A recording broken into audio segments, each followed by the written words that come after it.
안녕하세요. 생생법률쇼 진행을 맡은 양지민입니다. 이 세상 이슈를 법률적 시점에서 다뤄보는 본격 토크 블록버스터 법률 이슈 토크 시작해 보겠습니다. 오늘은 장윤미 변호사님과 함께합니다. 안녕하세요. 네, 안녕하세요. 네, 주말 뭐 특별한 거 하셨나요? 아무래도 꽃이 이번 주는 비가 오면 더 많이 진다라고 해서요. 날씨도 좋고 뭐 미세먼지가 아주 없는 건 아니지만 그래도 산책하기 정말 좋은 날씨인 것 같더라고요. 그래서 집 주변을 좀 걷기라도 좀 해야겠다 해서 산책을 나가기도 했고 꽃을 보면서 이 꽃이 오래 지속돼야 될 텐데 이런 생각을 했습니다. 네, 맞아요. 요새 진짜 날씨가 너무 좋아가지고 저도 막 환기만 시켜도 기분이 좋아지더라고요. 좋아지죠. 맞습니다. 네, 오늘 장윤미 변호사님과 함께 시작해 보겠습니다. 지금 이 방송은 유튜브를 통해서도 실시간으로 함께 방송이 되고 있습니다. 많은 시청 부탁드리겠고요. 유튜브를 통한 소통의 창구도 열어두겠습니다. 방송 중 궁금하신 질문들 올려주시면 저희가 답도 해드리니까요. 많은 참여 부탁드립니다. 그럼 법률 이슈 토크에서 만나볼 주제 함께 보시죠. 거리로 나온 마약, 강남 납치 사례의 시작과 끝, 또 심신미약, 이렇게 오늘 세 가지 주제 준비가 되어 있습니다. 바로 시작해 보겠습니다. 여러분은 지금 생생법률쇼와 함께하고 계십니다.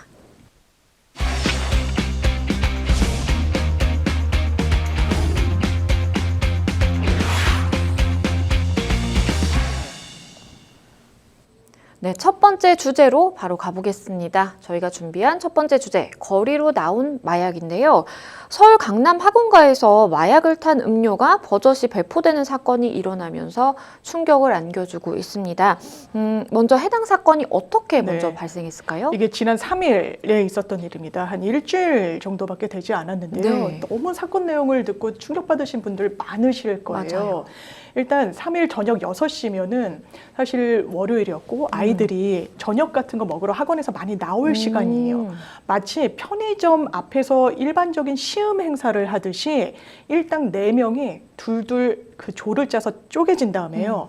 한 무리는 대치동 학원가, 한 무리는 강남구청역으로 행합니다. 네. 그들이 갖고 있었던 거는 요만한 무슨 요구르트 같은 그렇죠. 그런 음료수였어요. 아주 크게는 집중력 강화 그리고 뭐 기억력 증진 이런 문구가 있었고요. 그렇죠. 실제로 그렇게 홍보를 합니다.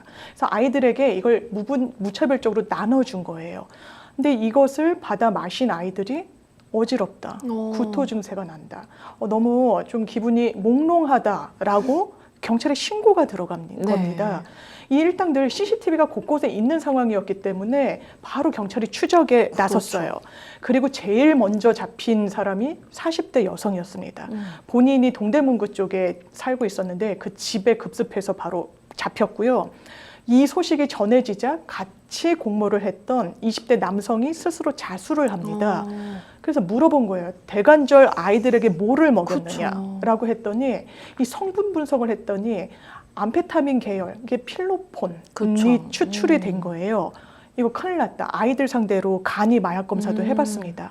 해봤더니 실제로 양성 반응이 나왔다라고 해요. 구체적인 상세 검사도 이루어져야 되겠지만 뭔가 건강이 상당히 해해지고 심지어 마약 성분이 검출돼서 너무나 큰 충격을 준 겁니다. 일단 1차적으로 잡힌 이 사람들 물어봤어요. 이거 어디서 났냐? 왜 팔게 됐냐? 어떤 경위로 습득하게 됐냐? 직접 제조를 했냐? 그랬더니 이 사람들 모른다고 하는 거예요. 우리는 아르바이트, 고액 단기 알바를 구한다라는 인터넷 사이트 내용을 보고 이 물건을 받았다. 근데 보통은 대면에서 이런 음료수를 받기 마련인데 대면에서 받진 않았어요. 이걸 뭐 퀵 서비스 같은 걸로 받아서 이걸 2개 조로 나누어진 다음에 아이들에게 시음 행사를 했다라는 건데 과연 이 사람들이 몰랐을까 싶은 부분도 있는 거예요. 왜냐하면 아이들이 받아가고 나중에 이제 버릴 수도 있고 비교적 좀 조약하거든요. 만든 내용을 보면. 근데 그 밑에 아주 유명한 제약회사 이름도 써 있고. 그래서 아이들이 예 감사합니다 하고 받아가려고 하면 여기서 마시라고 했다는 거예요. 그러면 뭔가를 인지하고 있진 않았을지, 지시받은 내용이 그래서 그랬던 건지. 그리고 이 학부모들 연락처를 받아놨다는 겁니다. 네. 왜냐하면 너 이거 정말 살 의향이 있니 없니? 너가 결정하는 거 아니고 너희 부모님이 아마 결정하셔야 될 테니까 너 한번 먹어보고, 여기서 먹어보고, 마음에 들면 부모님께 한번 여쭤보게, 부모님 전화번호 좀 적으렴 이라고 하고 실제로 그 전화번호로 협박 전화를 넣었죠. 그렇죠. 그렇기 때문에 이 부분 대대적인 수사, 이게 정말 점조직처럼 움직이는 건 아니었던지 등을 좀 살펴봐야 되는 상황으로 보입니다. 이번 사건에 대한 실체가 조금씩 좀 밝혀지고 있는 것 같은데요. 중간책 역할을 한 일당 2명이 오늘 영장실질심사를 받습니다. 경찰은 검거된 일당의 진술 등을 토대로 범행을 지시한 총책이 중국에 있다라고 보고 있는 것 같아요. 실제로 시험 행사장에 나갔던 사람들은 우린 그냥 아르바이트만 했을 그렇죠. 뿐이에요. 우리 일당 받고 하는데 정말 모릅니다. 그냥 윗선이 시키는 대로 했어요 라고 했어요. 그러면 그 윗선을 당연히 추적해야 되겠죠. 네. 잡혔습니다. 왜냐하면 아까 이 협박 전화를 받은 부모들이 이 경찰에 신고를 할 때 이게 아무래도 조선족 말투를 쓰는 것 같다라는 이야기를 했었어요. 네. 그래서 중간책을 잡고 봤더니 길모 씨인데요. 이 해외에서 전화를 한 걸로 지금 경찰이 보고 있습니다. 협박 전화는요. 중국에서 전화를 건 걸로 보이는데 네. 협박 전화의 내용은 그랬어요. 당신 아이 지금 마약을 복용했다. 이 사실 우리한테 한 1억 정도 주지 않으면 바로 경찰에 신고하겠다. 이게 완전 날벼락이 떨어진 거죠. 그렇죠. 바로 경찰에 신고했을 때 아마 부모들도 이게 뭐 001 해외에서 전화가 온 걸로 알았다면 이거 완전 보이스피싱이랑 유사하구나 생각을 하고 경계를 했을 텐데 일반 전화로 온 거예요. 중간책을 잡고 봤더니 중계기라고 해서 보이스피싱 일당들도 이게 마치 국내의 일반 전화인 것처럼 이 전화번호를 바꿔서 그렇죠. 이 수신인에게 도달하도록 하는 그런 기계를 설치를 해가지고 사용을 하거든요. 이 일당이 똑같이 그랬다는 겁니다. 그렇다면 이게 완전히 신종수법으로 보이는데 구조가 과거의 보이스피싱 등과 너무 유사한 거예요. 일단 현장에 나가는 모집책들 아니면 뭐 돈을 수거한달지 실제로 범행 대상자를 접촉하는 사람들이 있고 중간에 명령을 내리는 사람이 있고 또 그렇다면 현장에 나가는 사람은 더 윗선은 모르는 거예요. 자기네들한테 직접 지시를 한 사람은 제한적이다 보니까. 그래서 경찰이 추적하고 이 길모 씨 중간책으로부터 또 진술도 받아내고 해봤더니 가장 윗선으로는 지금 단계에서는 한국 국적의 20대 남성이 중국에서 다 시킨 일이라는 거예요. 그래서 이게 과연 이번에 뭐 수면 위로 드러나긴 했지만 과거에 그런 일은 없었을 것인지 과연 어느 정도까지 피해가 또 있을 것인지를 면밀하게 들여다보고 있는 상황입니다. 네, 아마 또 뭐 사실 부모 입장에서는 내 아이가 혹시나 뭔가 마약을 이렇게 불법적으로 투여한 것으로 몰릴 것이 걱정이 돼서 그 돈을 선뜻 건네지 않을까라는 생각을 아마도 이 사람들은 한 것 같아요. 일단은 경찰은 음료 제작에 관여한 공범으로 중국 동포 1명을 추가 파악하기도 한 것 같아요. 그렇습니다. 완전히 총책은 중국에 있는데 아주 지시를 내리는 역할이었던 것 같아요. 만약에 음료 제조 같은 것도 중국에서 만약 이루어졌다라고 하면 국내로 반입시키는 게 훨씬 그랬겠죠. 어려울 거잖아요. 그래서 실제로 밑에 중간책들에게 제조를 시켰다고 합니다. 우유와 마약을 한 반반 탔다는 거예요. 예, 1대1 비율로. 그러니까 이 우유 맛에 희석이 돼서 마시는 동안에는 이제 학생들이, 피해 학생들이 인지를 좀 못했을 것 같은데 일단 어디서 만들었냐라고 해서 강원도 원주 인근으로 딱 특정이 됐습니다. 근데 놀라운 게 여기가 어마어마하게 뭐 유흥가거나 이런 곳이 아니에요. 인근에 초등학교가 있는 그런 주택가였다라고 합니다. 그래서 제조 현장을 한번 한 언론사 기자가 가봤더니요. 성인 PC방이라고 돼 있는데 이건 그냥 제목만 달아놓은 것 같아 보인다는 겁니다. PC방 영업을 한 흔적은 없고 다만 이곳에서 마약과 우유를 섞어가지고 이런 음료를 만들었구나라고 좀 추정이 되는 상황이라서 이렇게 마약이 최근에 뭐 마약을 투약하고 마약을 매매하는 과정에서도 뭐 던지기 수법이다, 퐁당이다 해서 실제로 정말 현실에서 많이 만연해 있고 인근 주택가, 학교 주변에서도 마약 던지기 수법으로 많이 매매가 거래되고 있는데 제조까지도 정말 주택가 깊은 곳에 좀 침투해 있다. 이게 이번 사건의 또 심각성을 보여주는 것 같습니다.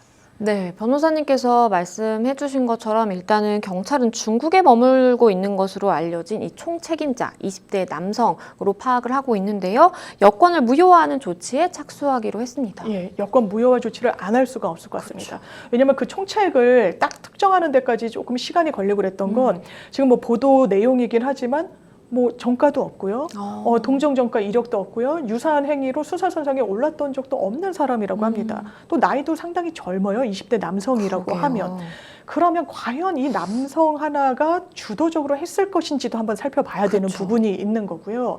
이게 왜냐하면 지금 만들었다라고 하는 개수가 한 100개 정도다라는 보도도 있거든요. 그럼 이걸 과연 비용은 어떻게 됐을 것이며, 그렇죠. 예, 마약이란 게 비교적 저렴하게 유통되고 있는 현실이 있다라고 하더라도 이 비용을 어떻게 다 했을 것인지 정말 추가로 수사해야 될 부분이 한두 가지가 좀 아닌 부분이 있고요. 범행 수법이 너무 교묘합니다. 시음 행사는요, 기본적으로 관련해서 규정이 있기는 한데 아주 법에 엄밀한 상황이 이게 좀 재현은 안 된다고 하더라고요. 이게 네, 공짜로 나눠 먹는 그렇겠죠. 개념인 거잖아요. 사실 안 먹고 싶으면 안 받아도 되다 그렇죠. 보니까 법이 엄청나게 이 부분을 규율하고 있지는 않은데 건강성 기능식품은 또 다르다고 합니다. 왜냐면 이게 건강과 직결되는 문제라서 그렇죠. 신고도 하고 허가도 받아서 해야 되는데 뭐 그러진 않았어요. 그러면 이런 범행의 아이디어 이런 부분을 보면 되게 생소하고 신생수법이긴 한데 대규모 집단적으로 이루어졌을 가능성이 매우 열려 있어서 일단 여권 무효화 조치를 했는데 이 남성은 한국 국적인 사람이죠. 여권 무효화 조치를 하는 가장 첫 번째 이유는 제3의 국가로 도주하지 못하도록 하기 위함입니다. 지금 대략적으로 이 남성을 좁혀가고 있기는 하지만 지금 당장 다른 국가로 도주를 하게 되면 정말 수사는 난항을 겪을 수밖에 그렇죠. 없게 되거든요. 그리고 여권 무효화 조치가 되면 해외로의 도주길이 사실 공식적으로 막히는 것과 동시에 불법 체류 신세가 되는 거예요. 그렇죠. 중국 입장에서는. 그러면 이 범죄인을 인도받기에도 조금 용이한 상황이 돼서 여권 무효화 조치를 좀 하고 있는 그런 상황입니다. 말씀해 주신 것처럼 사실 총 책임자의 일단은 행선지가 지금 중국이다 보니까 그렇다면 중국 공안과의 뭔가 공조 수사가 필요한 상황 아닌가요? 아, 그렇습니다. 왜냐하면 중국 당국에도 우리나라 경찰, 검찰이 공조 수사를 요청할 계획이라고 합니다. 네. 당연하지만 일단 중국 동포가 개입된 걸로 지금으로선 좀 추정되는 부분이 있죠. 네. 그리고 가장 총책이 중국에 머물고 있는 상황 때문에 이게 중국도 불법행위지로 볼 수 있는 거네요. 그리고 그렇죠. 중국 공안도 이 상황을 손 놓고 지켜볼 수만은 없는 상황입니다. 어느 정도 자국에서 중국 내에서 범행이 좀 진전이 됐는지도 당연히 살펴봐야 되는 부분이 있기 때문에요. 이 A씨 지금 총책이라고 거론되고 있는 남성의 최종 행선지에 대한 공조 수사가 좀 불가피해 보이는 상황인 것 같습니다. 그런데 일당들이 이 학생들에게 학원가에서 이렇게 나눠준 마약 음료가 무려 18병에 이른다라는 소식이 들렸어요. 처음에 보도가 나왔을 때는요, 6명의 학생이 마셨다라고 했었어요. 네. 그런데 수사가 좀 더 진척이 되다 보니까 집으로 가져간 학생도 있긴 했나 봐요. 왜냐면 학부모 중에 또 마신 사람도 있습니다. 그렇죠. 그리고 학생들도 좀 각양각색인데 마시다가 이거 맛이 좀 이상하다라고 해서 중도에 그만 마신 학생들도 있지만 아닌 학생들도 있고 이게 혼재가 돼 있어서 사실은 경찰에 신고를 하거나 이 일이 불거진 이후에 경찰에 저도 피해자입니다라고 이야기를 한 사람들도 있지만 아예 지금 신고를 안 했을 사람도 있을지도 모르는 것이거든요. 그렇죠. 이게 굉장히 좀 위험하고 이 암페타민 계열의 마약은 대단히 이 중추신경을 활성화시킨다라고 합니다. 그래서 뭐 만약에 마약을 투약하게 되면요, 말도 굉장히 많아지고 활동량도 굉장히 많아지는데 이게 굉장히 치명적으로 신경계를 공격을 하기 때문에 다량으로 복용하게 되거나 장기간 복용하게 되면 약간 정신 질환이 올 수도 있다라고 합니다. 그리고 나아가서는 정말 심장에 무리가 가고 사망에까지 이를 수 있는데 다행인 건 이 학생들이 마신 정도의 소량으로는 중독 증세까지 좀 염두에 두지 않아도 된다. 크게 걱정하지 않아도 된다라고 전문가들이 이야기를 하고 있지만 이게 또 사람 따라 다른 부분이 그렇겠죠. 있잖아요. 그리고 마신 정도도 상당히 다르기 때문에 일단 이 학생들에 대한 후속 어떤 안전 점검이랄까요? 건강이 상하진 않았는지 분명히 봐야 될 부분이 있는 것 같고요. 제가 한 인터뷰 내용을 봤더니 꼭 이번 일뿐만이 아니라 학원 가잖아요. 그리고 학생들이 불특정 다수가 많이 다니는 길이다 보니까 여러 프로모션을 하는 거예요. 뭐 뭐 학습지나 학원 광고는 뭐 맞아요. 당연하지만 이런 먹는 것도 새로 출시된 제품이다, 그렇죠. 빵이다, 음료다라고 하면서 학생들에게 주는 행사가 상당히 많았다는 거예요. 그럼 학생들이 인터뷰하기를 그럴 때 별 어떤 의식 없이 내가 먹기도 하고 그랬는데 이제는 앞으로 조심해야 되겠다. 근데 이런 범죄가 딱 저질러지고 난 이후니까 지금은 당연히 조심해야 되겠지만 과거에 받은 피해는 상당히 좀 회복하기가 어려운 부분이 있어 보이고요. 그러니까 부활절 달걀 같은 것도 사실 교회에서 그러네요. 많이 나눠주기도 하는데 그것도 받고 싶지 않다라고 하는 학생들도 있고요. 앞으로는 절대로 어떤 내용이든 남이 주는 건 받지 않겠다라는 이야기들도 많이 나오고 있어서 이게 정말 사회의 불신을 정말 가중시키는 정말 나쁜 범죄가 포착된 것 같습니다. 말씀을 듣다 보니까 이런 생각도 들어요. 과연 이번이 처음이었을까? 과거에 네. 이런 일은 또 없었을까라는 그러니까요. 생각이 드는데요. 대체 강남 학원가에 어디까지 이 음료가 퍼져 있는 걸까요? 정말 만연해왔다고 봐도 될 것 같고 그걸 전제로 수사는 해야 될 것 같습니다. 그렇죠. 왜냐하면 지금도 만든 병의 수가요. 처음에는 마신 학생이 한 6, 7명이야? 그러면 이게 크게 확대되진 않겠지라고 했는데 이 일당이 만들어서 현장에 갖고 나갔던 음료가 경찰 파악하기로는 100병 정도라는 거예요. 그럼 이게 과연 마신 애들이 얼마나 많은지 그렇죠. 지금 붙잡아 놓고 봤더니 100병 어디다 놨냐, 만든 거 몇 병이냐, 몇 병을 받아서 갔냐, 아마 몇 병을 받았는지에 대해서는 거짓말을 못할 겁니다. 이게 퀵 서비스 등으로 받았기 때문에 이 건넨 사람도 있고 CCTV 등도 있어서 이 부분에 대해서는 거짓말을 하지 않는다라고 보면 이렇게 얘기합니다. 이거 나머지 버렸어요. 내지는 뭐 흘려 보냈어요. 뭐 이렇게 얘기를 하는데 그 말을 다 믿기는 그렇죠. 어려워요. 왜냐하면 실제로 학생들에게 준 학생들이 더 있다라고 하면 죄가 더 커지기 때문에 거짓말을 할 동인이 상당히 있는 것이거든요. 그렇죠. 그리고 이 인근 학원가, 뭐 목동, 대치동 일대에서도 이런 유사 행사가 대단히 많았다고 하는데 많았죠. 혹시 이런 범행과 연관된 건 아닌지도 사실 열어놓고 봐야 되는, 특히 학원가, 학생들이 밀집해 있는 학교 인근 정말 조심해야 되는 그런 상황이 닥친 것 같습니다. 변호사님께서도 언급을 해주셨지만 이렇게 학생들이 이제 받아오다 보니까 사실은 뭐 이렇게 제약회사 이름이 떡하니 붙어 있고 그리고 뭐 집중력 향상에 도움이 된다라고 네. 하니까 이걸 학생이 받아와서 학부모가 마신 경우도 있다고 해요. 있어요. 왜냐하면 이게 언뜻 보기에는 이거 시중에 판매되는 거 맞아? 이거 대단히 이상한데 라고 하는데 학생들 입장에서 보면요. 일단 믿을 법하게 만들었어요. 네. 일단 용기도 흔히 마시는 건강음료 용기랑 비슷하고요. 거기에 딱 밀착해서 상품명도 들어가 있고요. 모모 제약회사, 아주 유명한 제약회사 이름을 썼습니다. 그리고 그 음료를 마시면 어떤 이점이 있는지, 집중력이 강화된다, 기억력도 굉장히 증진된다라고 했으니까 특히 공부에 집중하는 그렇죠. 학생들이 뭐 한번 마셔보지, 마셔봐서 정말 머리가 또렷해지는 것 같고 주의력도 좀 좋아지는 것 같으면 부모에게 사달라고 한번 해보지라고 그렇죠. 했던 것 같아요. 그래서 실제로 그 자리에서 마신 학생들이 있고요. 왜냐면 웬만하면 그 앞에서 마시게 했다라고 하니까요. 그래야 누구한테 전화해야 되겠다가 좁혀지니까 그랬던 것 같습니다. 그냥 들고 가면 아마 안 마실 가능성도 있기 때문에 뭐 함부로 협박 전화를 하기는 어려울 거고 덜미를 쉽게 잡힌다는 생각을 했던 것 같아요. 그래서 일부 학생들은 바로 거기서 마시고 너 이거 살 생각 있니? 살 생각 있으면 네가 아니라 부모님이 결정하셔야 되니까 부모님 인적사항 좀 적어라 라고 하고 갔고, 근데 아마 들고 간 학생은 엄마 이거 되게 좋은 거라고 하는데, 아빠 이거 굉장히 먹으면 건강에도 좋다라고 하는데 같이 나눠 마셨는지 한 병을 다 부모가 먹었는지는 추가 수사가 필요해 보이지만 부모까지도 마신 분이 있다라는 거예요. 그런데 이 사람들이 다 특정해서 전화를 해서는 마약을 투약했으니까 우리가 신고하겠다, 가만두지 않겠다, 1억 내놔라 했는데 다행인 건 실제로 돈을 건넨 학부모들은 없다라고 하더라고요. 다행이네요. 근데 아마 이 부분은 좀 허술했던 부분은 있는 것 같아요. 아니 마약을 내가 자진해서 먹은 것도 아니고 누군가로 인해서 제3자로 하여금 강제로 먹게 됐는데 이게 범죄라는 생각은 아마 잘 못하는 게 맞는 것이기도 하고요. 그래서 금전 피해까지 이루어지진 않았지만 지금 피해자가 처음에는 6, 7명이다. 아니다. 학부모도 한 분이 더 있다. 그러니까 계속 한두 명씩 더해지고 있는 국면이라서 이 부분 끝까지 다른 추가 피해자는 없는지를 경찰이 좀 살펴봐야 될 것 같습니다.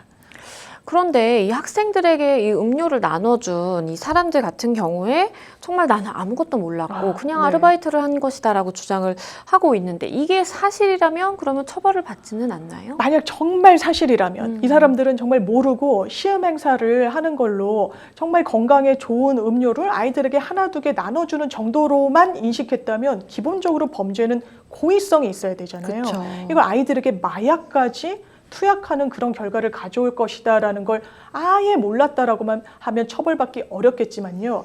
이 말이 과연 맞는지는 사실 좀 그러게요. 들여다봐야 될 것 같습니다. 왜냐하면 이 사람들이 받은 아르바이트 비용이요. 일당치고 상당히 많아요. 하루에 18만 원을 받았다고 본인들이 이야기를 합니다. 그럼 상당히 고가예요. 네. 그리고 하루 종일 시험 행사를 했냐? 그렇지도 않아요. 한 저녁 6시쯤 아이들이 많이 쏟아져 나올 때 딱 두 군데로 나눠가지고 나눠준 겁니다. 그 어떤 본인이 아르바이트 행위에 비해서 받은 돈이 너무 커요. 그러네요. 그러면 이게 과연 뭔가 이상한 어떤 시험 행사라는 걸 인지하지 못했을까라고 생각되는 부분이 있고요. 아이들에게 그리고 너 여기서 마셔야 된다. 너희 부모님 연락처 적어야 된다라고 시켰다는 건 이 사람들도 뭔가 이상하잖아요. 알고 있어 보이는 부분이 있어요. 단순 시험 행사면 여기서 마셔라고는 하지 않을 것 같아요. 물론 이걸 대량 구매하기 위해서는 돈도 많이 들어가야 되고 부모님께 알려야 되니까 부모님 연락처를 써라. 물론 이것도 좀 이례적이긴 하지만요. 100번 양보해서 뭐 그럴 수는 있다 치더라도 너 여기서 마셔야 된다. 집에 가져가지 말고 우리가 보는 앞에서 마셔라. 이게 지금 학생들의 진술로 나오고 있거든요. 네. 그러면 자기들은 전혀 몰랐다. 그냥 고액 아르바이트 단기적으로 하면 된다라고 해서 우린 가담했을 뿐이다라는 주장이 과연 맞는 것인지 좀 물음표가 쳐지는 부분이 상당히 있어서 이 부분도 실제로 어떤 상황인지를 경찰이 점검을 해봐야 될 것 같고요. 보이스피싱도 비슷합니다. 우리는 몰랐어요. 저는 현금만 가져오라고 해서 갖다 줬습니다. 이거 다 처벌받아요. 심지어 범죄단체 조직죄로 가중해서 처벌받습니다. 왜냐하면 나는 아주 지엽적인 역할 하나만 했다고 하더라도 이게 거대한 범죄의 하나의 일각이라는 걸 충분히 알 법하거든요. 그래서 그 부분에 대해서 실제로 몰랐다는 사실이 제대로 입증되지 않으면 이게 크게 처벌받을 수 있는 그런 상황이라고 하겠습니다. 상대방이 모르게 마약을 퐁당 넣어서 마시게끔 하는 이 행위 자체를 퐁당 마약 범죄라고 한다고 하는데요. 네. 퐁당 마약 사건과 관련해서 별도로 그 행위를 처벌하는 근거를 찾기 그렇습니다. 어렵더라고요. 사실 퐁당 마약이 뭐냐면요. 이 뉴스에서 많이 거론이 되는데 술집, 뭐 버닝썬 이런 사건으로 많이 화제가 됐던 거예요. 네. 술자리에서 어떤 여성 등에게 마약을 술에 몰래 타는 겁니다. 그러면 완전히 정신을 잃게 되죠. 그렇죠. 그러면 지금 마약류 관리에 관한 법률에 따르면 이렇게 몰래 마약을 투약하게끔 하는 행위는 처벌하는 조항이 따로 없습니다. 그러니까 마약을 제조하고 유통시키고 소지하고 투약하는 행위는 각각의 행위에 따라서 그리고 투약하는 마약의 어떤 성질에 따라서 이 딱 법적으로 처벌을 할 수가 있는데요. 몰래 타게 해서 먹는 행위는 이게 나중에 다른 뭐 성범죄로 이어진달지 아니면 건강이 상당히 상하해서 뭐 크게 다친달지 이런 결과가 있지 않는 한 이 행위 자체로는 처벌을 못하는 거예요. 그래서 국회에서는 아니 이 부분도 당연히 비난 가능성이 매우 높고 오히려 본인이 본인에게 투약하는 것보다 몰래 투약하게 하는 게 범죄의 수단이 될 수 있고 더 나쁜 행위로 평가할 수 있으니까 이 부분은 입법화하자라는 발의는 돼 있는데요. 네. 법안이 제출은 돼 있는데 아직까지 속도는 내고 있지 못해서 여전히 이른바 퐁당 마약, 몰래 마약을 투약하게 하는 행위 자체는 규율하는 입법의 사각지대에 놓여 있다고 볼 수 있겠습니다. 그런데요, 이게 이제 마약이 그만큼 정말 우리 사회에 뭔가 밀접하고 깊숙하게 들어와 있다는 좀 느낌도 드는데 이 10대 청소년들이 주축이 돼서 가담이 된 이 마약 밀수라든지 이런 유통하는 그 조직 등이 마약 사범들이 대거 재판에 넘겨지는 일이 있었다고 해요. 왜냐면요, 이게 정말 심각한 게 한 2012년도 한 10년 전쯤만 거슬러 올라가더라도요, 마약 사범의 가장 연령대가 많은 1위는 40대였습니다. 그러니까 중장년 남성들, 여성들이 네. 많았어요. 근데 그게 해를 거듭할수록 점점 내려옵니다. 그러다가 한 해는 30대가 1위를 차지했고요. 그 다음에 20대로 내려오고 있는데 이게 왜 심각하냐, 왜 10대 마약 사범과 연결이 되느냐 하면요. 20대의 이 사범으로 적발될 정도면 거의 10대 때부터 했을 거라고 그렇겠죠. 추정을 한다는 거예요. 왜 그러냐면 물론 암수범죄라는 표현을 많이 쓰잖아요. 네. 특히 마약이 암수범죄율. 그러니까 수면 아래 잘 딱 가라앉아서 실제로 적발되지 않는 비율이 훨씬 많은 범죄라는 겁니다. 거의 실제로 10건이 검거가 되면 거기에 80배 정도가 이미 그렇죠. 암약하고 있다라고 봐야 된다라는 그렇죠. 거예요. 근데 10대 사범들이 점점 늘어나고 있어요. 그리고 이 마약을 유통하는 유통책들은 마약은 중독성이 강하잖아요. 그러니까 40대, 50대를 주요 고객층으로 타겟팅화하지 않는다는 겁니다. 그렇겠죠. 중독의 기간이 더 길 수밖에 없는 10대, 20대 청년들을 공략한다는 거예요. 그렇기 때문에 훨씬 쉽게 빠지기도 하고 또 요즘에 이렇게 10대들이 주도적으로 마약을 판매하기도 하고요. 본인들이 유통시켜서 투약하기도 하는데 이 경찰의 수사망이 좀 굉장히 촘촘하거든요. 뭐 아이스 이런 뭐 필로폰의 은어 같은 것도 많이 쓰고 하면 다 잡아냅니다. 그러니까 어떤 식으로 하냐면 아예 딴 이야기를 해요. 그러면서 물음표를 한 5개를 붙여놓습니다. 그리고 그걸 나중에 지워요. 그런데 지우고 내용은 싹 다 없어졌는데 이 누구와 접촉할 수 있는지 그 선은 살아있는 거예요. 그러면 그런 식으로 접촉을 하고 뭐 텔레그램 이렇게 서버 같은 게 아예 국내에 있지도 않은 곳을 그렇죠. 통로로 하다 보니까 이런 SNS에 좀 능통한 10대들이 더 이런 범죄에 많이 노출되고 있는 상황입니다. 그리고 또 이렇게 10대와 20대의 마약 사범이 증가하게 되는 원인으로는 아무래도 예전과 비교하면 이 마약의 값도 좀 싸지면서 사실은 10대, 20대에 좀 접근성이 쉬워진 것 같아요. 굉장히 쉬워지고요. 저희도 이제 마약 사건을 많이 하진 않는데 이제 뭐 국선 사건으로 마약을 하다 제가 개인적으로 제일 놀랬던 건 그 가격이었어요. 이게 사지 못할 정도의 금액이 아니구나. 왜냐하면 뭐 필로폰이다, 코카인이다 이러면 뭐 엄청 뭐 유학파다, 재벌가 자제들이라 영화에서는 막 그렇죠. 그렇게 나오는데 이제는 왜 주변에 많이 퍼졌냐면요. 가격도 저렴합니다. 맞아요. 그래서 제가 마음에 와닿았던 심각성이 정말 좀 마음에 꽂혔던 제목이요. 피자 한 판 값이면 마약을 산다라는 것이었어요. 이게 근데 현실이고요. 왜 그러냐면요.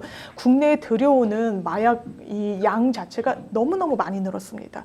검찰이 압수한 마약량이요. 작년 같은 게 6년 전에 비해 코카인은 무려 3,600배가 국내에 들어왔대요. 와. 엄청난 물량인 그러네요. 거죠. 시장에 통용되는 양 자체가 많다 보니까 가격 내려가는 거예요. 내려와야죠. 어쨌든 팔아야 되니까요.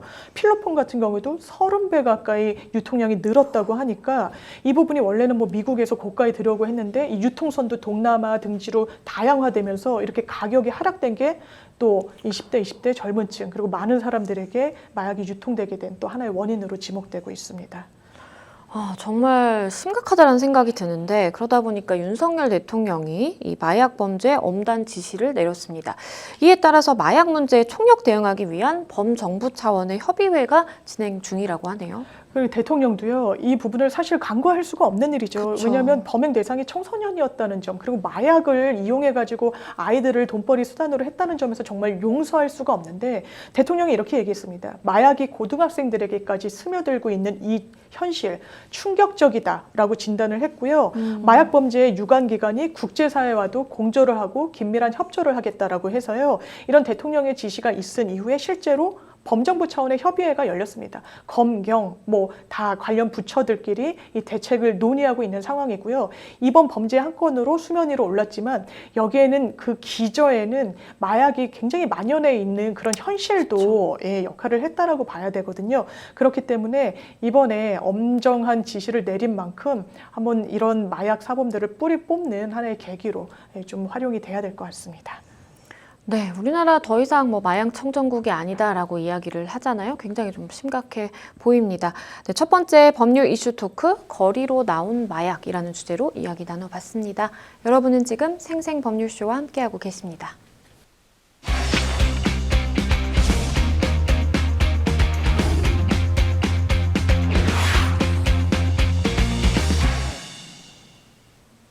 네, 두 번째 법률 이슈 토크로 넘어가 보겠습니다. 저희가 준비한 주제는요, 강남 납치 사례의 시작과 끝. 인데요. 경찰은 서울 강남에서 40대 여성을 납치, 살해하고 시신을 유기한 혐의로 구속한 이 3인조의 신상을 공개했는데요. 어떤 사람들인가요? 예, 자꾸 봤더니 평범한 사람들이었어요. 아니, 어떻게 밤이었다라고 하고 자정쯤이라고나 해도 그 납치되던 상황의 영상을 보면 차들이 많이 다녀요. 맞아요. 심지어 사람들도 다닙니다. 맞아요. 사람 살려라는 큰 소리에 이 피해 여성의 목소리를 들었다는 사람도 있어요. 그렇다면 어떻게 이런 일이 발생할 수 있었을까? 잡고 봤더니 더 충격적인 거죠. 이 가운데는 코인과 관련한 어떤 투자 실패가 자리 잡고 있었는데 실제로 이 현장에 가담했던 2명이 있습니다. 2명은 바로 이 이경우로부터 사주를 받은 황대한과 연지호인데요.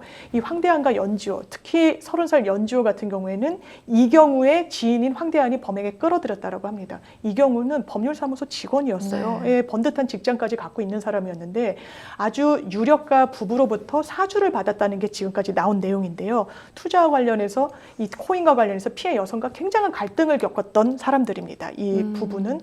그리고 이경우도 여기에 같이 관여가 돼 있는데 제일 왼쪽에 있는 이경우의 사주를 받고 이 황대한 연주호가 현장에 갑니다. 역삼도에 가서 이 피해 여성을 퇴근할 때부터 쭉 미행을 붙은 거예요. 그런데 이 코인을 중간에 이 여성의 비밀번호, 암호 지갑의 비밀번호를 딱 습득을 해가지고 찾으려고 해봤는데 별로 없었던 거예요. 코인도 남아있는 것도 없고. 그래서 살해하기에 이르렀는데 비교적 제일 적극적으로 진술하고 있는 게 연지호로 보입니다. 연지호는 이 일당들과는 비교적 거리가 좀 떨어져 있고요. 그렇죠. 자기 빚 한 3,600만 원을 황대한이 범행에 가담하면 갚아주겠다고 하니까 그 돈을 받기 위해서 범행에 가담한 거예요. 그래서 처음부터 실토를 했고 황대한 같은 경우에는 이경우와 대학 동기인가 그렇습니다. 그래서 이 범행과 같이 오게 됐는데 문제는 이 이경우가 본인의 범행을 부인하는 거예요. 나는 그런 적이 없다라고 모르쇠로 일관하고 있는데 이 모르쇠로 계속 일관하기 어려운 여러 증거들이 지금 나오고 있는 상황입니다. 일단은 여러 의혹들이 좀 벗겨지고 있는 것 같은데 사실 이게 단순한 뭐 납치 살해 사건으로 처음에는 생각이 됐었는데 알고 보니까 결국에는 가상화폐 투자 실패로 인해서 뭔가 금전 문제도 굉장히 복잡하게 얽혀 있고 원한 관계도 참 복잡한 것 같아요. 네, 그렇습니다. 이 부부 같은 경우에는요, 피해 여성을 살해해달라고 사주한 것으로 지금 좀 용의선상에 올라가 있잖아요. 네. 이 피해 여성 같은 경우에는 피코인이라는 이 코인의 영업직을 했었다는 거예요. 네. 그러니까 막 판매하려고 했던 거죠. 뭐 본인들도 피해를 봤다라고는 하는데 이 피해 여성의 남편 같은 경우에 뭐 구속 수감돼 있다는 코인과 관련해서 그런 보도가 나오기도 했습니다. 송사로 서로 막 얽힌 거예요. 그리고 이 경우 같은 경우에도 처음에는 이 사주를 했던 부부와도 관계가 좋지 않았다는 겁니다. 본인도 네. 투자를 해서 한 1억에서 거의 많은 돈을 까먹었거든요. 다 손실로 떠안게 돼가지고 실제로 본인에게 사주를 한 부부에게 돈을 빌려달라고 이야기도 했고 실제로 한 몇 천만 원을 빌리기도 했다라는 겁니다. 그래서 최근에 받은 한 7천만 원 정도의 현금이 있는데 이것도 빌린 돈이라는 항변을 하고 있어요. 하지만 그걸 있는 그대로 믿기는 어렵고요. 이 코인과 관련해서 굉장히 폭락하고 이게 기본적으로 위험 자산이다 보니까 내가 당신 말 듣고 이 부분 투자했다가 큰 손실을 봤으니 이걸 보전해내라, 이걸 책임져라 라는 하는 그 신랑의 끝에 이런 좀 극단적인 해서는 안 되는 어떤 살인 교사까지 있었던 것으로 보이는 그런 상황입니다. 그런데 지금 말씀해 주셨던 인물 중에 이 이경우라는 사람이 납치와 살해 범행을 먼저 제안했다라고 하더라고요. 그런 진술이 나오죠. 지금 약간 진술이 엇갈리고는 있는데요. 이 공범들은 이경우로부터 직접 지시를 받았기 때문에 그 윗선이 구체적으로 어떤 얘기를 했는지는 모릅니다. 다만 이경우가 이렇게 얘기했다는 거예요. 한 3억 정도를 받기로 했다. 그리고 착수금으로 한 700~800만 원을 주거든요. 네. 그럼 이 돈이 어디서 났느냐라고 하면 이거 시킨 부부한테 받은 거야 라고 하는 거예요. 근데 이 사주를 했다는 부부 이야기를 들어봤더니 이 범행에 처음부터 끝까지 계획을 세웠다는 건 이경우였다는 겁니다. 이경우도 8천만 원인가를 투자했다가 거의 다 날려버렸거든요, 돈을. 그래서 네. 억하심정을 갖고 있었고 본인도 이 피해 여성에게도 계속 금전 거래를 요구했다는 거예요. 돈을 달라. 근데 처음에는 뭐 빌려줬다가 나중에는 더는 못 빌려준다라고 거절을 당하기도 했고 그런 와중에 사실 사주를 했다는 부부와도 사이가 좋았다가 나빴다가 이런 걸로 보여요. 이게 얽히고 설켜 있다 보니까. 네. 그러다 안 되겠다. 이 여성을 살해하는 게 좋겠다라고 먼저 제안을 했다라는 제안이 나온 겁니다. 진술이 나온 건데 그도 그럴 법한 것이 이 경우 같은 경우에는 부인이 병원에서 근무를 하는 직원이었거든요. 그런데 이 사건 현장에서 주사기가 나왔어요. 그리고 수면제가 검출이 됐습니다. 아마 주사액으로 수면제를 좀 투약한 것으로 보이는데 이게 일반인이 그냥 습득하기가 어렵잖아요. 뭐 그렇죠. 주사기는 그렇다 치더라도 수면제는 특히나 그렇거든요. 그래서 아마 경찰은 이 부인으로부터 범행 도구 같은 것도 일체의 지원을 받아서 주도적으로 이경우가 이 행위를 한 것이 아닌가, 범행을 사전 계획한 게 아닌가라고 보고 있는 그런 상황입니다. 피해자를 납치한 뒤에 이경우와 또 유 씨가 여러 차례 만나서 소통한 사실도 확인되고 있습니다. 그렇습니다. 이경우 같은 경우에는요, 이 범행의 현장에 나갔던 일당들의 진술에 따르면 이 유성 쪽으로 대전 쪽으로 내려가잖아요. 근데 네. 중간에서 한번 만났다는 거예요. 점검을 하러 왔다라는 걸로 좀 보여지는 부분이 있고요.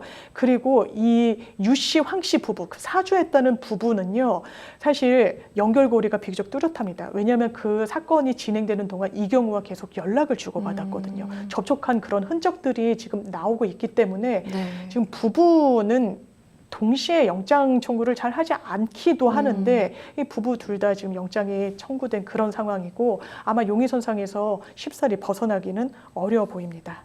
그런데 이 말씀하신 이 유 씨 부부 같은 경우에는 범행 일체를 지금 부인하고 있는 것으로 알려지고 그렇습니다. 실제로 돈이 갔어요. 왜냐하면 범행을 한다고 할 때 이 현장에 나가는 사람들이 돈 한 푼 안 받고 사람을 살해하진 않을 거 그렇죠. 아니에요. 그래서 처음에 700만 원을 받았다는 진술이 있는데 그 돈의 출처를 짚어보니까 이 유 씨, 황 씨 부부에게서 나왔다는 겁니다. 네. 근데 왜 부인을 하느냐? 아니다. 우리는 사람을 죽이라고 시킨 적이 전혀 없다. 그런데 이경우한테 돈을 과거에도 빌려줬던 적은 몇 차례가 있었다. 그래서 이번에 건네갔던 돈도 이게 정말 사람을 사망케 하려는 그런 사주 명목의 돈이 아니라 빌려준 거다. 이자 협정도 했다. 그리고 전에도 금전거래가 있었기 때문에 우리는 무죄다, 떳떳하다라고 이야기를 하는데 끊임없이 이 현장에 나왔던 일당들이 더 윗선이 있었다라고 이야기를 하고 있고 이 경우가 정말 3억이라고 얘기했던 그 돈을 마련할 수 있었는지 여부에 따라서 이 혐의가 좀 더 뚜렷해질지 말지 좀 관건인 것 같습니다. 일단은 이 용의자 3인조 검찰에 송치되는 과정에서 피해자에게 사죄 발언을 또 했다고 하네요. 그렇습니다. 이 영상 보신 분들 많으실 거예요. 이 세 명이 일단 검찰로 송치되면 일단 인시인이 검찰로 넘어가기 때문에 포토라인 앞에 서게 되는 겁니다. 네. 그때 이 경우 같은 경우에는요. 죄송하다라고 90도로 그랬죠. 인사를 하기도 했어요.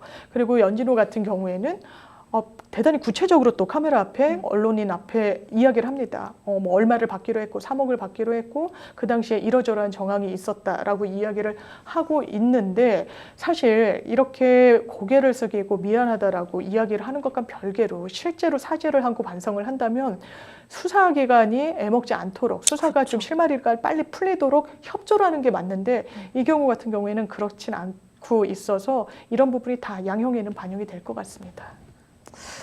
이런 가운데요, 이 강남 납치 살인 사건과 관련된 피코인, 사실 이 뉴스를 통해서, 이 사건을 통해서 피코인의 존재를 알게 되신 분들도 굉장히 많으실 것 같은데, 상장 유지가 굉장히 또 논란이 되기도 하네요. 이게 언론에 완전히 주목을 받는 것이잖아요. 뭐 환경 관련한 코인으로 해서 지금 이니셜로 이제 나오고 있는데 실제로 코인원 같은 경우에는요. 피코인의 출금을 1시간가량 임시 중단시키기도 했어요. 이게 거래가 대단히 혼선이 있고 하기 때문에 시간을 줘서 딱 휴지기를 가졌던 건데요. 서비스 안정화를 위해서 필요하다는 명목을 내걸고 이런 조치를 했던 건데 일단 점검이 끝나면 바로 이제 거래가 되잖아요. 네. 갑자기 치솟았다는 겁니다. 이 거래가.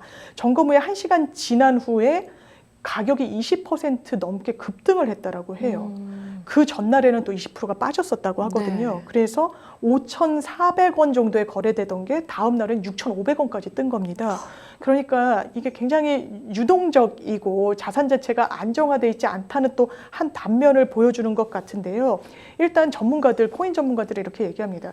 이게 위험 자산이고 하고 특히 이 피코인 같은 경우에는 이번 범죄에도 좀 연루가 된 코인이다 보니까 이건 너무 신뢰성 자체에 큰 흠이 생겼다. 시장에서 그냥 무차별적으로 유통되고 거래되도록 놔둬서는 안 된다. 이 일시 중단 조치 등을 좀 더 강화해야 된다라는 그런 의견들 내놓고 있습니다.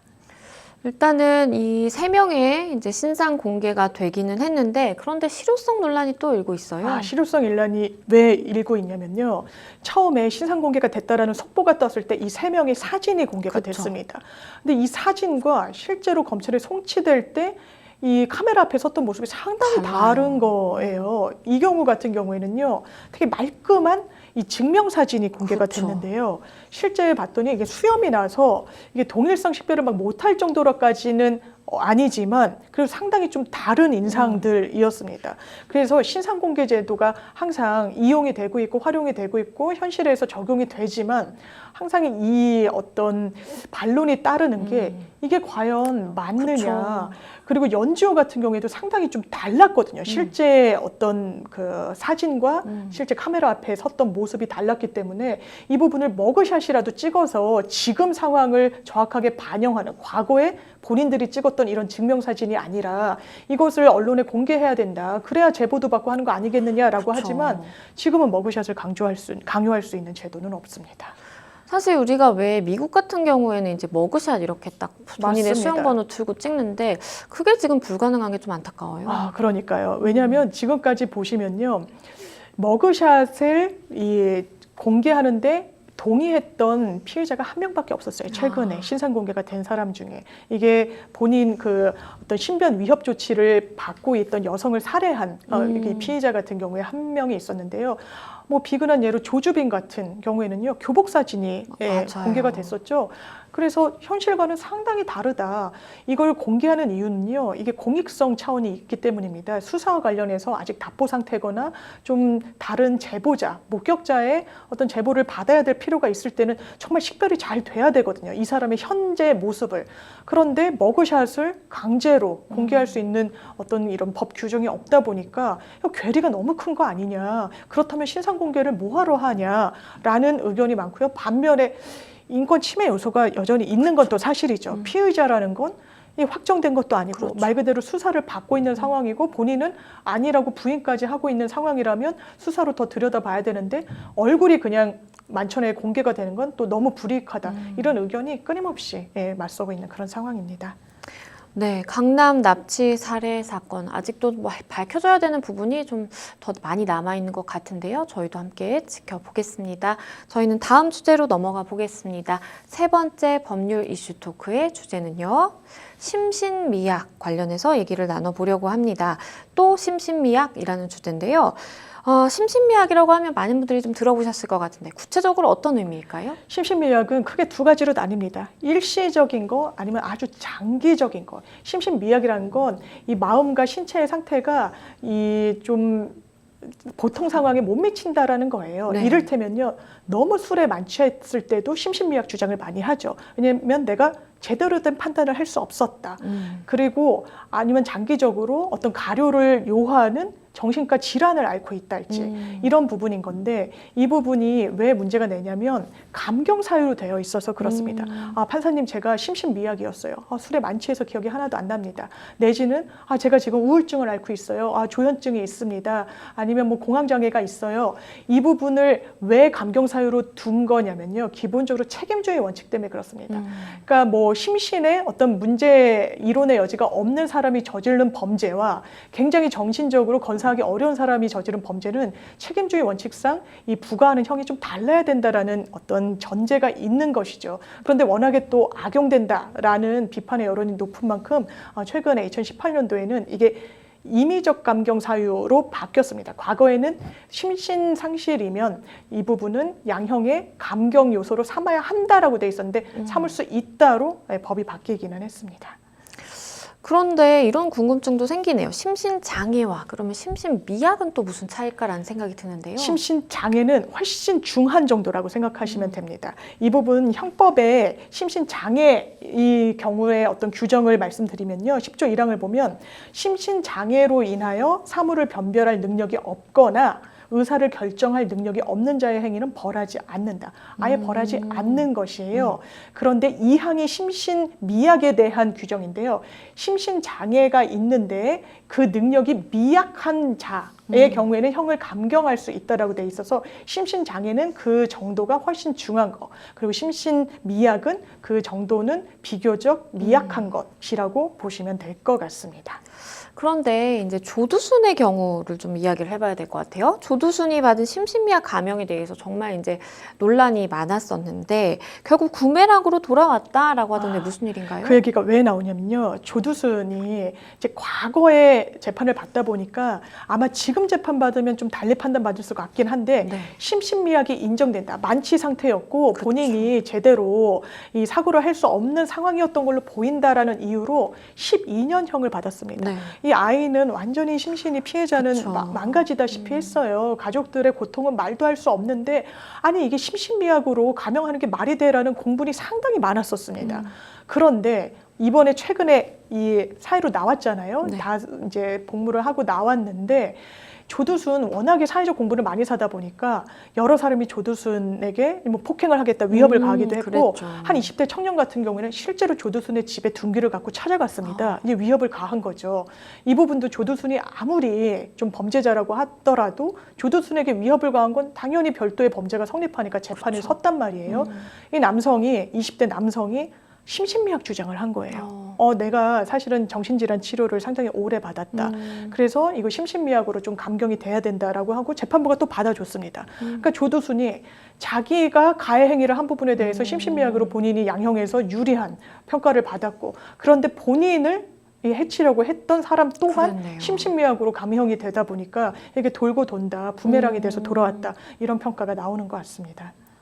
네, 최근 벌어진 주요 심신미약 관련 사건들도 좀 짚어볼게요. 먼저 무면허 상태로 차를 훔쳐서 고속도로를 달린 여성이 있는데요.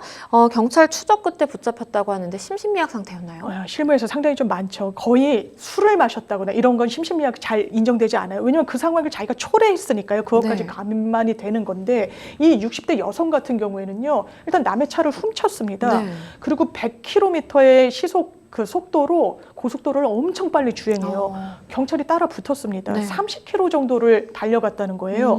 그런데 또 순순히 한쪽에 차를 세웠다는 거예요. 근데 잡고 봤더니 뭐 관세음보살로부터 계시를 받았다. 이런 얘기를 이상하네요. 계속 되풀이하게 해서 이 정도면 정신적으로 상당히 좀 문제가 있다라고 보여지는 부분이 있고요. 그 전에 행적도 제보가 들어왔는데 휴게소에 잠깐 들렀다는 거예요. 근데 휴게소에서 다른 사람들이 잠깐 쉬어가는 시간이니까 뭐 커피를 마시고 뭘 이제 먹고 있는데 커피를 뺏어 먹었다는 겁니다. 그런 어떤 일련의 행위를 보면 아마 심신 상실 내지 심신 미약이 이 여성 같은 경우에는 인정될 가능성이 좀 있어 보입니다. 또 다른 사건도 좀 짚어볼게요. 이 폐쇄병동에서 나가고 싶다는 이유로 함께 입원해 있던 환자를 살해한 30대가 있는데요. 항소심에서 심신미약을 인정받아서 3년 감형이 됐다고 합니다. 3년 감형됐습니다. 1심에선 25년형 나왔고요. 항소심에선 22년형으로 감해졌는데 심신미약이 인정됐습니다. 이 사람은 폐쇄병동에 있었어요. 폐쇄병동에 입원은 아무나 시킬 수는 그렇죠. 없습니다. 대단히 인권침해적인 요소도 있고 해서 가족이 동의하거나 한다라고 해서 들어갈 수 있는 게 아니고요. 전문 의료진이 이 사람은 격리가 불가피한 정신질환이 있다라고 판단을 내려야 돼요. 네. 일단 그런 사람이었습니다. 그래서 폐쇄병동에 오랜 기간 이제 생활을 하고 있었는데 너무 나가고 싶은 거예요. 근데 일단 정신적으로는 온전하지 않잖아요. 그러니까 나가는 방법이 본인이 뭐 약을 잘 먹고 건강을 잘 챙겨서 나갈 방법을 구한 게 아니라 내가 내 옆에 사람을 살인하면 사망하게 하면 내가 나갈 수 있겠지란 정말 사실 합리적이지 않은 생각을 한 거예요. 네. 혼자 할 수가 없다 보니까 같은 폐쇄병동에 입원해 있던 동료 환자에게 또 도움을 받기도 했습니다. 이 정도 되면 사실 온전한 사람이 살인을 저지른 것과 법적 평가는 또 달리할 수밖에 없는 부분도 있습니다.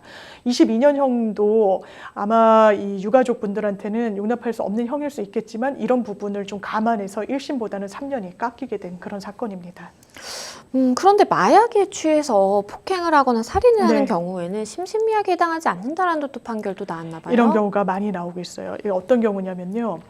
일단 두 사람이 같이 아파트에서 마약을 했습니다. 근데 너무 마약에 취해서는요, 경찰에 자기들이 신고를 해요. 그러니까 경찰이 와요, 무슨 네. 일인지. 그래서 A 씨와 B 씨가 있다고 할 때 B 씨가 문을 열어주려고 했습니다. A 씨가 갑자기 B 씨를 엄청나게 폭행을 한 거예요. 크게 다쳤습니다. 그러면서 재판을 받게 되니까 이런 주장을 하는 거예요. 나 사실 마약에 너무 취해서 그 상황을 제대로 기억도 안 납니다, 판사님. 나 그 당시에 정말 제정신이 아니었어요. 받아들여주지 않습니다. 마약은, 음주도 그래요. 왜냐하면 그 상황을 본인이 초래한 거예요. 그쵸. 마약을 마시면 그 같이 옆에 있던 사람을 폭행할 수도, 상해를 입힐 수도, 더 크게 다치게 할 수도 있다는 걸 인지하고 있었다고 기본적으로 보는 겁니다. 원래 치료가 필요할 정도로 아픈 사람과는 평가를 같이 할 수가 없기 때문에요. 이 부분이 다 심신미약으로는 인정되지 않고 있는 상황입니다. 마지막으로 짧게 여쭤볼게요. 이 심신미약 감경에 대해서 어떻게 생각하세요? 일단 심신미약 감경은 어떤 책임주의의 원칙상 불가피한 측면은 있습니다. 다만 그 부분을 너무 악용되게끔 좀 선처하는데 좀 악용된 부분도 있는 게 사실인 것 같습니다. 때문에 지금처럼 성범죄를 술을 먹고 저지르고서 나 기억이 안 난다라고 할 때는 지금 법원의 추세도 아예 양형의 요소로 반영이 못 되도록 하고 있긴 하지만요. 이런 심신상실은 정말 엄격하게 적용이 돼야 된다고 생각합니다. 네, 세 번째 법률 이슈 토크 심신미약 관련해서 이야기 나눠봤습니다. 네, 생생법률쇼 마칠 시간이 다 됐는데요. 오늘 함께 해주신 장윤미 변호사님 감사합니다. 네, 고맙습니다. 네, 오늘 저희가 준비한 내용 여기까지입니다. 다음 시간에 다시 찾아뵙겠습니다. 감사합니다.